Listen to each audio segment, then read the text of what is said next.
तो आपने सुना सीपी जोशी ने कहा कि शाम को पता लग जाएगा, मैं इस रेस में नहीं हूं, मैं इस दौड़ में नहीं हूं। अमित जरा बताइए, किरोड़ी लाल मीणा भी यही कह रहे हैं, सीपी जोशी भी यही कह रहे हैं, लेकिन वसुंधरा राजे ये नहीं कह रही हैं। उन्होंने एक भी ऐसा बयान नहीं दिया है, वो अपने आप को इस रेस में मान रही हैं। सुचरिता, वसुंधरा राजे का सिर्फ एक बयान आया जिस दिन रिजल्ट्स आए थे, उस दिन 4 बजे उन्होंने एक छोटी सी प्रेस कॉन्फ्रेंस की, करीब 20 सेकंड 25 सेकंड वो बोली और चली गई। उसके बाद से वसुंधरा राजे का कोई बयान मीडिया में सामने नहीं आया है। वो किसी से बात नहीं कर रही हैं, आती है जाती है, मीडिया की तरफ देखती भी नहीं है। लेकिन यहां पर जो माहौल है, यहां पर जो गर्मी धीरे धीरे बढ़ रही है, सियासी गर्मी समझिए।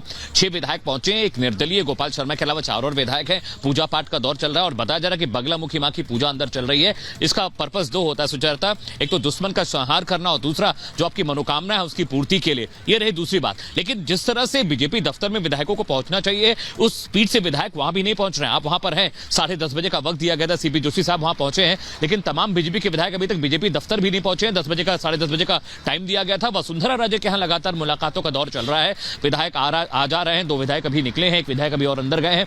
लेकिन यहां की जो तस्वीर है, पिक्चर बहुत उलट है। और जिस बात का जिक्र बार बार आप कर रही थी कि राजनाथ सिंह को पर्यवेक्षक बना के भेजने का मतलब था कि वसुंधरा राजे से बहुत करीबी रही है, 2 बार के वो पार्टी के अध्यक्ष रहे हैं, राजस्थान की सियासत को बहुत करीब से और करीने से समझते हैं, शायद इसीलिए उनको भेजा गया है। और सूत्र ये बता रहे हैं कि वही एक ऐसा चेहरा है, ऐसे बड़ा नाम है जो यहां के लोगों को मना सकते हैं, विधायकों को समझा सकते हैं, क्योंकि किसी एक को मनाना है और किसी एक को बनाना है। लेकिन वसुंधरा राजे जिस तरह से रेस में आगे चल रही हैं, जो जिद दिखाई दे रही है, जो सियासी जिद होती है सुचारिता, वो दिख रही है कि तमाम विधायक बार बार ये कह रहे हैं भाई हमें नहीं पता कौन बनेगा।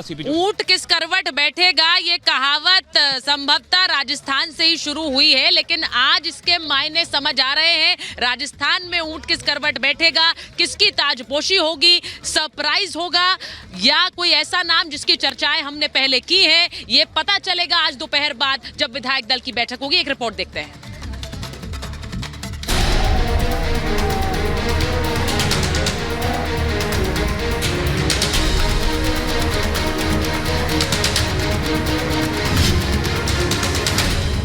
छत्तीसगढ़ में विष्णुदेव को कमान,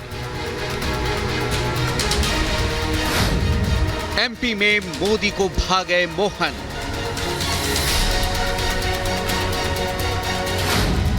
राजस्थान में किसके हाथ कमान।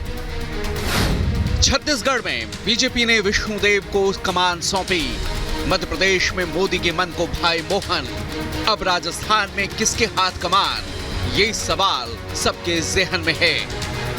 मध्य प्रदेश और छत्तीसगढ़ में जिस तरह से बीजेपी ने नए चेहरे पर दांव खेलकर सबको चौंकाया है, उससे ये सवाल उठना लाजमी है कि क्या वसुंधरा की विदाई अब तय है। रमन सिंह गए, शिवराज गए और अब वसुंधरा की बारी है। मामा गए, अब महारानी की बारी।